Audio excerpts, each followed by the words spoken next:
How you doing there? Welcome back to Babylon Talmud. Today we're studying Daf Yud Gimel, Daf 13, Daf Love, right? Ahava is, gematria of 13. All right. Friends, I got coffee with me today. Chaim. I'm recording in the morning. What time is it? 5:30 in the morning. I'm recording in the morning because I was too tired last night. Last night I had to finish up some work, so I didn't get to Babylon Talmud until the time I was like passing out and I was like falling asleep.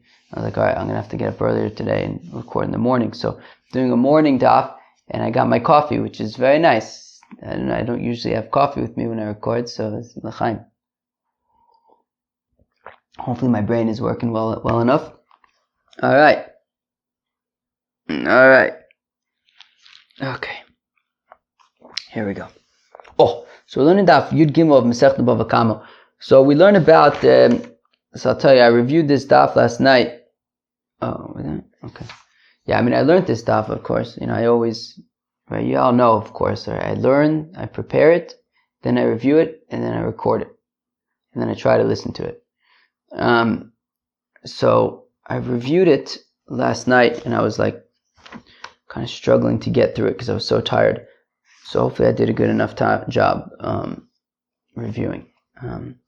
So that is to say, I think it talks about like Me'ila and things like that. So let's see. All right, so we're going to start in Daf Yud Gimel Amud Aleph, 4 lines into the page. Let me chop a shtickle more coffee and then we'll get going.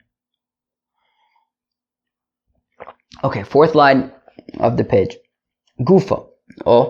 We said. Okay, so we had seen the opinion of Rabbi Yossi Aglili, right? Umal Amal B'Hashem.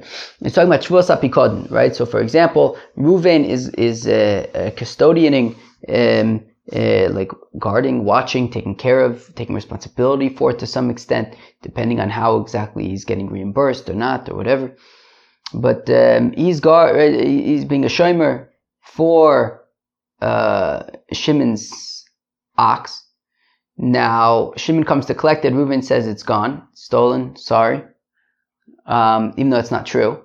And then he admits that it's not true. And he had sworn that it's not true. Then later on he admits that he had sworn that it's gone. Later on he admits that he had lied, so he has to pay. I believe he pays the value of the ox plus a fifth, I think, and he also needs to bring a korban asham. Anyways, so that's what we're talking about. So now we said Umal Amal B'Hashem to the Eibishter. So the Rabbos Kodshim Kalam Shemamono to Rabbi Yossi Aglili. So Rabbi Yossi Aglili that says that B'Hashem is coming to include Oichit Kodshim Kalam. That if you have, for example, a korban shlom, we're going to talk into more details now in a second. But for example, if you had a korban shlom or any other kind of Kodshim Kalam, korban toda, whatever it is, and then Reuven denied that it was there, etc. So the same Shvus HaPikodin would apply to Kodshim Kalam as well, because, says Rabbi Yossi Aglili, Kodshim Kalam is Mamono. Kodshim Kalam is considered the property of Shimon, whose ox it was, whose Kodshim Kalam it was. So again, so Gufo Malamal B'Hashem, the Rabbos Kodshim Kalam to include Kodshim Kalam She Mamono to Rabbi Yossi Aglili, that Kodshim Kalam would be considered Shimon's property. That's Rabbi Yossi Aglili's opinion. Benazai Omer the Rabbos is Hashlom. So Benazai is more specific, not just any Kodshim Kalam, but specifically Shlomim. That Shlomim would be considered Shimon's, but not necessarily all Kodshim Kalam. What? Abba Yossi ben Dustai Omer says Abba Yossi ben Dustai Lo Omer Benazai Elo B'Bechor Bilvad. That Benazai is specifically talking about a Bechor. That a Bechor would be considered Shimon's. Okay. Omar Mar, so we had just said a second ago, Benazai Omar says Benazai L'Rabbos is Hashlomim, to say that a Shlomim would be considered Shimon's property. Limutei Mai. Shlomim to the exclusion of what? Limutei Bechor. If you're going to say to the exclusion of a Bechor would not be considered his property. Well, come on. Shlomim is more stringent than Bechor, and it's considered his property. Certainly, Bechor, which is more lenient, then shlomim should be considered Shimon's property, right? So uma shlomim shetuunim shlomim, which are more stringent in that they require smicha, you have to lean on the animal before slaughtering it. Unisachim, there's minchas nisachim, different flour libations that you bring with it. Utnufas chazav ashok, you have to wave the breast and the thigh, and yet amart mamun bailim. Nonetheless, even though there are all these stringencies by shlomim, it's considered Shimon's own property. Mamun bailimu bechor mibaya. Certainly then a Bechor which does not have these things, does not have these requirements, certainly a Bechor should be considered as Shimon's property. Rather, says Rabbi Yochanan, it's to the exclusion of Meiser, that Meiser would not be considered Shimon's property. Kedetani is within the Brayse Bechor, Lemar lo sifte. So by a Bechor, so a firstborn animal goes to the Kohen, and then the Kohen brings it as a korban. Now, what does Rashi say? Where am I? Bechor mibaya lemute ma'aser behema. Okay. So Bechor tam, I'm in the Rashi. Bechor tam nemer ach Bechor shor v'chule lo sifta pidunu delesle. What am I? Yeah. Okay. Fine. Okay. Okay, I was looking for something specific, but okay, I don't see it. But anyways, so by a Bechor, it says that it cannot, by a Bechor, that's right, it cannot be redeemed, right? So you can't, so we had said yesterday that you can sell a Bechor, right? So if this Bechor is given to the Kohen, so the Kohen can sell it to another Kohen, and then if it gets a mum, that Kohen can eat it, or alternatively, can offer it as a korban in the Beis HaMikdash, if it's during the time of the Beis HaMikdash. So we said that a Bechor can be sold, but it cannot be redeemed, right? You can't just transfer the kedusha of the Bechor onto money and then eat the Bechor. You cannot do that. So it can be sold, it cannot be redeemed. So again, we learned by Bechor, it says by Bechor lo sifteh. You can't redeem it, you can't transfer its kedusha onto money and then eat it. You cannot do that. But v'nimkar, you can sell it. One coin can sell it to another coin. Tam chai. If it's a healthy animal, you could sell it so long as it's alive, but if you slaughter it, so then it's possible because you had no business slaughtering it. Uvamum, but if it has a blemish, where you can slaughter it and eat it, so then you could sell it chai, v'shachut, you could sell it whether it's alive, whether you slaughtered it and you want to sell it after that, that is fine. Now, b'maiser ne'amar, but by maiser it says lo yigoel, it cannot be redeemed, ve'eno nimkar, lo chai, v'lo shachut, lo tam, v'lo balmum. Whereas by Meiser, it cannot be redeemed, okay? Just like a Bechor cannot be redeemed, but the Eino Nimkar, wait, what did I say? I don't know what I just said. Meiser, just like Bechor, neither one can be redeemed, but the difference between Meiser and Bechor, Meiser Behema, right? Who knows what Meiser Behema is? Meiser Behema is that every 10th animal you have to bring as a korban. So the Eino Nimkar, lo chai, v'lo shachut, it cannot be sold at all. Not whether it's alive, not whether it's slaughtered, lo tam v'lo balmum, regardless of if it's healthy or has a blemish, it cannot be sold. So we see that Meiser Behema is more stringent than Bechor, and therefore when Ben Azai says that Davka a Shlomim would be considered the property of Shimon, but a Meiser Behema would not be considered his property. Now I'm going to drink more coffee. Okay, I'm slightly more caffeinated now. Ravina Masni La Seifa. Ravina teaches this discussion on the Seifa on Abba Yossi ben Dustai. Omer says Abba Yossi ben Dustai lo Omer ben Azai el bechor bilvad. That Abba Yossi ben Dustai says that Ben Azai is Davka talking about a Bechor, that a Bechor would be considered Shimon's property. The Mutimai to exclude what? If you're going to say to the exclusion of Shlomim would not be considered Shimon's property. But Hashtem HaBechor she'kadosh me'rechem mamonohu. Well, actually, when it comes to a Bechor, already from the time that it's in its mother's womb, it's already kadosh. Right? A Bechor is born a korban. right? It's born a Bechor, and a Bechor needs to be brought as a korban. So already, even before it was born, it was already kadosh. Shlomim, or maybe I guess right after it comes directly from the womb, the mother. But the point is that a Bechor is always going to be a korban. But Shlomim, Mibaya Shlomim, however, is born just a regular animal that does just regular animal stuff. And then at one point, somebody says, I'm going to bring you as a Shlomim. So that's kind of a stringency by Bechor, more so than Shlomim. And therefore, if Bechor is considered Shimon's property, certainly a Shlomim should be considered his property. Amar Reb Yochanan, says Reb Yochanan, the Mutei Meiser, it is to the exclusion of Meiser Behema. Where am I? Amar Reb Yochanan Mutei Meiser, Kedetana is within the Brisa. Bechor Ne'amar, it says by Bechor lo sifte, that it cannot be redeemed, but v'nimkar tam chai uvalmum chai v'shachut, and yet a Bechor can be sold if it's healthy. It can be sold dafka when it's alive. If it has a blemish, it can be sold whether it's alive or slaughtered. B'meiser Ne'amar, and yet by Meiser it's more stringent. It says lo yigoel ve'eno nimkar lo chai v'lo shachut lo tam v'lo balmum, that a Meiser Behema is more stringent, that it cannot be sold at all, and therefore it would not be considered mamonu. Ha b'bechor bilvad ka'amar. But if you look at what the Brisa says, Abu Yossi ben Dustai Omer lo Omer ben Azai el b'chor bilvad, meaning that only a Bechor would be considered Shimon's property, not Shlomim. And we just said, well, certainly Shlomim would be considered his property because it wasn't born a Shlomim. Right? Certainly Shlomim would also be considered Shimon's property. So Kasha, it's Taka Kasha, because right, Abu Yossi ben Dusai says only a Bechor would be considered Shimon's property, not implying not a Shlomim. Okay, drink more coffee. All right. Rav Omer says, Rav, my nechasum shein boen meila. So going back to our kasha of nechasum shein boen meila, right? So we had said yesterday, which kind of led us into our discussion so far in today's daf as well. We had said that, well, the Mishnah says that the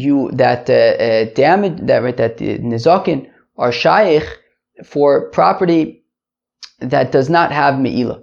Only if it has meila, so then if it has meila, so then there's no damage payments.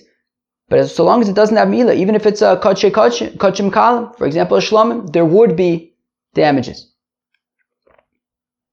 But now Rava Omer says, Rava, no, my nechasim shein boin meila. What does it mean nechasim shein boin meila? It means that it means all kachim, regardless of if there's technically meila by that specific korban. It applies to all kachim. Nechasim shein boin meila, nechasim shein boin din meila. Damage payments apply to things that do not have a din of meila. So something like a shlomim, even though yes, technically a shlomim doesn't have meila, but a shlomim is kadosh, it's hektish, it's kedusha, and by kedusha there is meila, for example, by kachim kachim, by a korban chatos, for example. So even though yes, technically a shlomim itself doesn't have a din meila or kachim kalim, but they're hektish, they're kadosh, and by kedusha, things that are kedusha, meila is shaykh, depending on what it is. But by kachim in general, there is meila that's relevant, and therefore there would not be nizakin by any kachim, whether it's kachim kalim, whether it's kachim umay ninu. So then, where are there damages? They hedge it. If it's just regular animals. V'lesni dehedget, so why not just say dehedget? Why say ein bo en meila? Kasha, we say that's taka a good kasha. It's taka a good kasha. Okay, let's go weiter. Where are we? Omer Reb Abba, says Reb Abba, shlomim sheiziku, a korban shlomim that damages. So you can collect from the basar, but not from the emurim. Who can tell me what this means? So the easiest way to explain this, I think, would be that if Reuven has an ox, and his ox is a korban shlomim, right? He said he's going to bring this ox as a korban shlomim. Now Shimon also has an ox. Reuven's korban shlomim ox gores to death Shimon's ox. Now, a few details about Reuven's korban shlomim ox. One is that it's a short tam.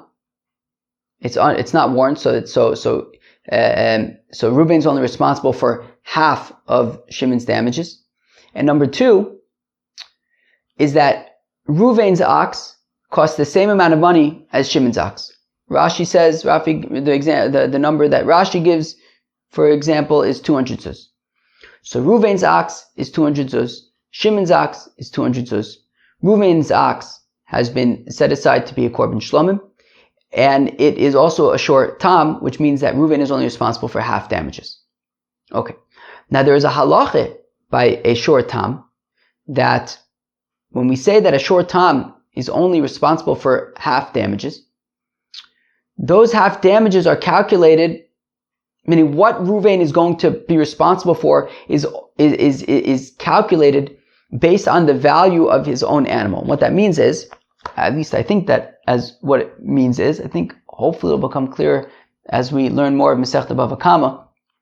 But my understanding of what this means is that basically, so in our example it's easy, right? Because both oxen are the same exact value. So Shimon's ox was 200 zuz. It got killed by Reuven's ox, which is a short tam. The value of half of Shimon's ox is 100 zuz. So Shimon has a claim for 100 zuz. Now we look at Reuven's ox and we say, okay, so Reuven's chayav to pay half damages. Well, Reuven's ox is worth 200 zuz. Half of the value of Reuven's ox is 100 zuz. Okay, give the 100 zuz to Shimon that he's owed. Okay, so let's not say more than that for now. Now, in our case, what the significance of Reuven's ox being a shlomim is that because Reuven's ox is going to be offered as a korban shlomim, part of the ox is going to be offered on the mizbeach for Hashem, which means that part of those parts that go on the mizbeach are actually excluded from the evaluation of the appraisal of Reuven's ox for figuring out how much he actually needs to pay. Meaning, so if you assume that Reuven's ox is 200 zuz, but 50 zuz worth of it would go on the mizbeach for Hashem. So really, when we're calculating the chatzi nezek that Reuven is chayav to pay, it's 200 zuz minus the 50 zuz worth of emurin that would go on the mizbeach. So it's really 100. So really, we treat it as if Reuven has an ox that's worth 150 zuz. Half of that would be 75 zuz. So really, Reuven is only chayav to pay a maximum of 75 zuz. So even though Shimon is owed 100 zuz in damages, because his ox was 200 zuz, so even though he's owed 100 zuz in damages, Reuven will only pay up to 75, because he only pays migufo, right? By short tam, it's dafka mishalim migufo, that he would only pay. It's like he owes Shimon a maximum of 100 zuz, but in his case, because after the emurim are taken out of the equation, his ox is only worth 150 zuz, so half of that is 75. So in this case, Shimon is only going to receive 75 zuz. Okay, fine. More coffee. So now, let's read that again. So Amr of Abba says, Shlomim she'iziku, so Reuven's korban shlomim that damaged Shimon's ox, govim ibsaron v'negovim emurein. So when calculating how much Reuven needs to pay Shimon, we only take into account the meat that would be his, but not the emurin, not the parts that go on the mizbeach. So pshita, this is obvious. Emurim the gavos salke. The emurim don't belong to him; they belong to God. Lo tzricha legabos mibsarin kineged emurim. Yes, but the chiddush over here is I may have thought look, Shimon's ox is worth 200 zuz. So I would think that half of that is worth 100 zuz. Now, granted that the emurim are taken out of the equation, so we're not counting those, but what about the fact that there's another 75 zuz worth of meat? Can't we take the value of 25 zuz that is, the emurim, that's off limits, but just make up for it with the remaining 75 zuz of meat and give 100 zuz of meat? So exclude the emurim, but there's still another half of a cow's worth of meat that can't you make up for the difference in the other half of the meat? So we say, no, we don't. It's just the 75, which is the half of the animal, that if you, take half the animal, right, it's a 200 zuz animal, you divide it in half. So from the first half, 75 of it will be meat, 25 of it is emurim. Take out the emurim, and it's the 75 zuz worth of meat that you're going to be paying Shimon with. Now, who is this like?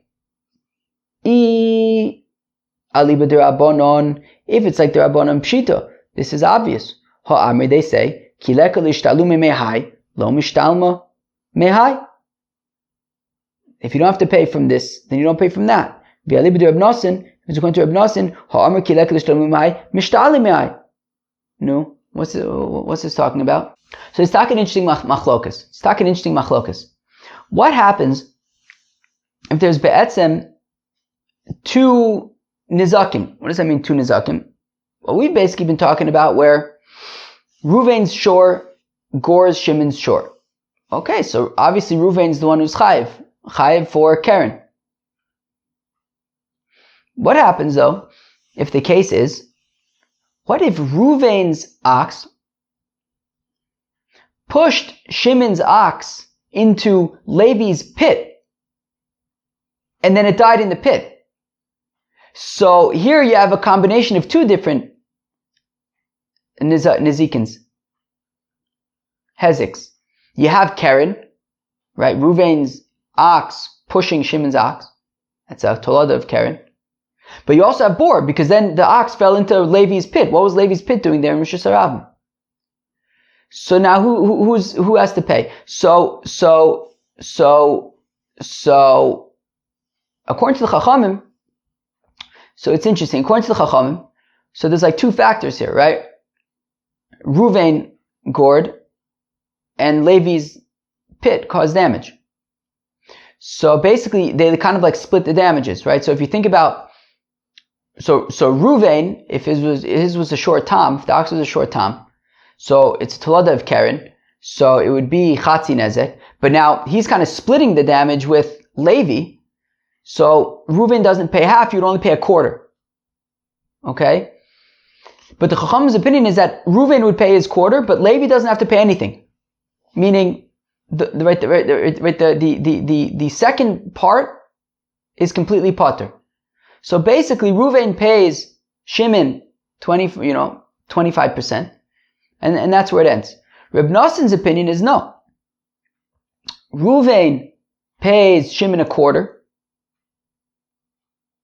because he's only on the line for Chatzi Nezek, and then that's shared between him and Levi. So Ruvain only pays a quarter. Now Levi, for bor, would be Chayiv Nezek Shalim.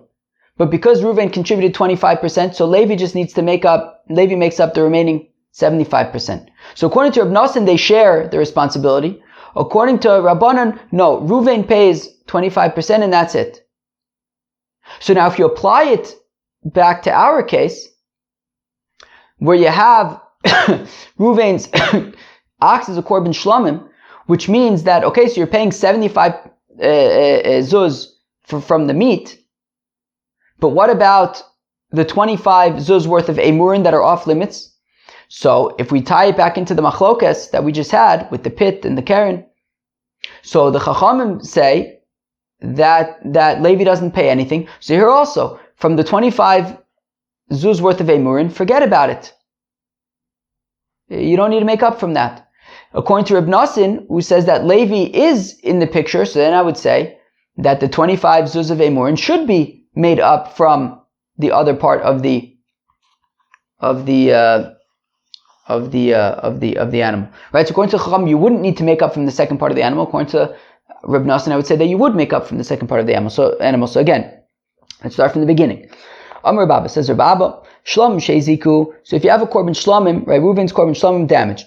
Govim Bisarin, so Shimon can collect from the meat, but not from the Emurim. Pshita, this is obvious. Emurim the Gavoa Salke, the Emurim aren't Reuven's, they go to Hashem. Lo tzricha ligabos mibsarin keneged emurim. The kasha is enochinami. Obviously, you're not going to collect from the emurim, but would you make up the remaining 25 zuz from the remaining 75 zuz worth of meat from the second half of the animal? So aliba demanus. Now, who's this based? Who's Rabbi going based on? Aliba derabanon. If it's based on the rabbis who say that by Reuven's shore and Levi's pit, only Reuven pays, Levi isn't in the question. So pshita, it's obvious that Shimon would only collect the 75 zuz from the meat of the first half and collect nothing from the second half. Ha'amrei, the Rabbanon say, when there isn't with which to pay from this, right? So in our example, Reuven needs to pay 100 zuz from the cow. Now there's only 75% available. You are not going to make up for the remaining 25 from the other half of the meat, right? Just like the Chacham say that when Reuven's ox puts Shimon's ox into Levi's bore, Reuven needs to pay 25%, and that's it. We don't make up the difference from Levi. And if it's according to Reb Nosson, Reb Nosson said fakert. So in the case of Reuven's ox pushing Shimon's ox into Levi's pit, Reb Nosson said that Reuven pays 25% and Levi pays the remainder. So here also I would say that Reuven pays 75 zuz from the meat of the shlomim, and then the remaining 25 zuz from the meat of the other half of the shlomim, right? So again, according to the rabbis, it's obvious that Reuven would only be on the hook for 75 zuz, and according to Reb Nosson, he should have to make up the remaining 25 zuz from the other half of the meat. So Ibai say Reb Nosson, Ibai say Rabbanon. So answers the Gemara, I can actually explain that Reb Abba's opinion can be in line with either the rabbis or with the Rabbanon. Ibai say Rabbanon. If you could say Reb Abba is in line with the Rabbanon, so he said, well, that's obvious. Wahani mile bitre gufe. Look, I could say that the rabbis say that Reuven would pay 25% and that's it. Levi wouldn't contribute anything because it's trei gufe. It's two separate things, right? Meaning there's the keren and there's the bor. They're two separate things. Aval b'chad gufa. But if we're talking about one animal, right? Reuven's, right. We have this one animal that has the basar and the emurim. Matzu amarle mikol echad deba'ina mishtalamna. So Shimon can say, look, it's just one animal. I should be able to get paid back from any part of that animal, from any of the meat. Ibai Sema. Alternatively, Reb Nosson, when it comes to the pit and the shore, the reason why Reb Nosson would say that Levi, the owner of the pit, needs to contribute to the payment is because Shimon, whose shore it was, says to Levi, the Balabor, I don't know, all I know is Ana Torai Beverach Ashkechase. Shimon says, look, Levi, say what you want. The fact of the matter is my shore is dead in your pit. Whatever Reuven is not going to be paying me, I am going to come to you, Levi, for the remainder, because say what you want, my shore is right now lying dead in your bore, you need to pay me. But we could say, Mimotzi Omar, can Shimon make that same claim against Reuven? Basar Azik, Emurin lo Azik, that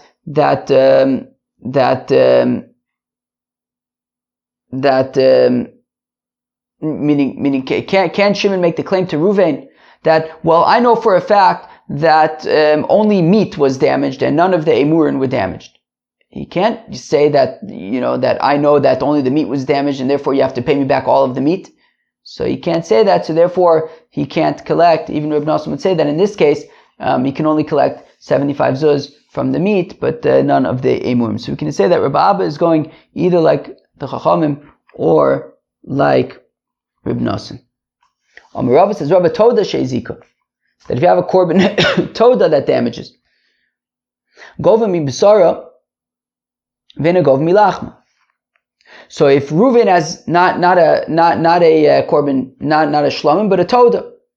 Now korban Toda is also kachim kalim, and with it you bring 40 types of matzahs, breads. V'ena gov mi lachma. So Shimon would collect chatzi nezek from the meat of the korban, but not from the breads. Lechem pshita. Obviously, he's not collecting from the breads. The breads didn't damage. Right? Only the animal damaged. So seifa itzrichle, we need it for the seifa. Nizak ochel basar miskaper, that the nizak eats the that Shimon eats the meat of the Toda. I'm sorry, Nizak ochel basar, that Shimon eats the meat of the Toda, miskaper maybe lechem, and Ruvain brings the breads. Hanami pshita, this is obvious, but Maudetema may have thought came the lechem hechsher de zevachu, since the bread is like I guess part of the korban Toda, an integral part of the korban Toda. So Leimalei, let Ruvain say to Shimon, look, atochat basar v'ana aisi lechem. What, you're eating the meat, and I need to bring the breads? You also bring the breads. Kamash malan delechem chiyuva tebalamu. We say no, that the bringing the breads is the responsibility of Ruvain, and Ruvain needs to bring the breads. Nechasim she'ein shel bnei bris. We said property. You're at Yechayiv if it's property that belongs to Yid. The mutemai, to exclude what? If it's to exclude an ovik kachavim. So if a shor of a Yid gores the shor of an ovik kachavim, the Yid is potter. Hakatani lalakaman. We already teach that later on Daf Lamed Zayin. Shor shel Yisrael shenogach shor shel ovik kachavim potter. That the shor of a Yid that gores the shor of an ovik kachavim is potter. Tanav adam mefarish. And for the Gemara, einachinami. What's happening is that right now we're teaching that Davka the shor of a ben bris, and then later on we kind of go into what that means and we flesh it out more later on. But yes, they're both talking about the same inyan. We're stating it now and explaining it, elaborating later. So specific property.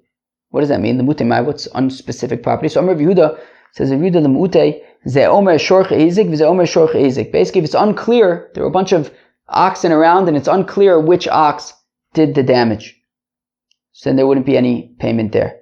Hatani lekam, but we teach later on. If there were two oxen chasing after a third ox, and now they're trying to figure out whose ox did the goring. Ze omer shorche izik v'ze omer shorche izik.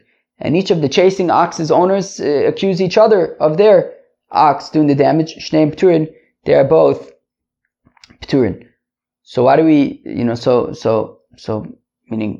let's read that again. Right, so l'mutei mai, Amar vidu l'mutei ze omer shorcha v'hizik, v'ze omer shorcha hizik. Right, that's the exclusion when we won't know for sure who did the damage. But Atani the Kama, we already teach later on. You should shneim road from achar echad, ze omer shorcha v'hizik, v'ze omer shorcha hizik, shneim pturin. So we already have a case where it says that when we're not sure who did the damage, they're pturin. So Tani v'adim mefarish.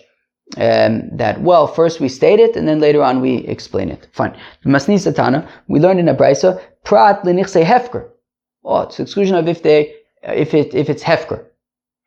Hechidami, what's hefker? If you say that Ruvain's ox gored an ox of hefker and he's potter. Well, obviously, Mantavali, obviously he's potter. If Reuven's ox scores an ownerless ox, so then who's going to claim the money? So Ela denogach Torah de hefker le Torah didon. Okay, well maybe an ox of Hefker just went and gored Reuven's ox. Okay, so lezo v'leise. Well then just take the ox of Hefker as payment. So b'shakadam v'zacha bo acher. Yeah, but it's talking about where before Reuven had an opportunity to take the ox as his own, Shimon claimed it. And we're saying that in that case, Shimon would not need to pay Reuven for damages. Ravina says, Ravina lemute nogach v'chakach hiktish. Ravina says to the exclusion of if you have if Reuven's ox gored Shimon's ox, so Reuven is chai, but then he's makdish the animal. He's makdish the animal. So now Reuven is going to be potter. Nogach v'chakach hifkir, or if Reuven's ox gored Shimon's ox and then he was mafkir his ox, he'd be potter. We also learn a verse like this: Yasser al kinam Rabbi Yehuda, afilu nogach v'chakach hiktish nogach v'chakach hifkir potter. That even if Reuven's ox gores and then he's makdish his ox or he's mafkir his ox, then he's going to be potter. Shneimar, as the pasuk says, v'huad b'valav, that you warn the owner, v'hemis ish v'gomer, that kills a person, achei misa v'amoda bedin shavin ke'echad, that both when it kills the person and it goes to Bezdin, there are still owners. V'gmardin lo ba'inan, well, we don't need that also, the verdict, it still be Reuven's possession. Ha'ashor yisokel, v'gmardin hu dichsib. Right, at the same pasuk when it mentions that it says Ashor yisokel v'gam ba'al of Yumos, that's the Gmardin. So the ema achete misa v'amad bedin v'gmardin shavin ke'echad, that all of them have to be with the same owner, all parts. Which I guess, what does that mean? So can't Reuven just be? I guess he'd have to be mafker. Sure, he would lose his ox, but if it kills a person, so then just be mafker, and then you don't have to pay anything. Interesting, because if it kills a person, you have to stone the animal. So should Reuven just be mafker the animal, and then he's off the hook? I don't know, maybe. Interesting. All right, friends, that was Daf Yud Gimel, Masechta BavaKama. We continued the daf exploring the Shavuos HaPikadon when it comes to Rabbi Yossi Aglili's opinion of Kachim Kalim being Mammon Bailim. We saw the opinion of Ben Azai, who says that it's Tafka Shlom is Mammon Bailim. We saw the opinion of Abi Yossi Ben Dostai, who says that it's Tafka Bechor, that's Mammon Bailim. We saw another opinion of Ravi, who says that damages would not apply to any consecrated animals, even Kachim Kalim. And then we got into this interesting discussion of if a korban shlamim damages, and in terms of the chatzi nezek, which is mishalim migufa, which you calculate from the value of the ox itself. So how do you apply that when it's a korban shlamim, that there are imurim that can't be included? We saw the machlokes in the Rabbanon and Reb Nosson when it comes to an ox that pushes another ox into a pit, which was an interesting discussion as well. And then we kind of moved on, proceeded in the Mishnah with Nechasim Shein Shal Bnei Bris, Nechasim HaMiyuchadin, that we have to know exactly who the damager was, and also that they can't be hefker, and even if the owner is mafkir the animal, then he's off the hook, which is interesting, or if he's makdish the animal. Friends, that was Daf Yud Gimel Masechta BavaKama. I hope you enjoyed. Peace out.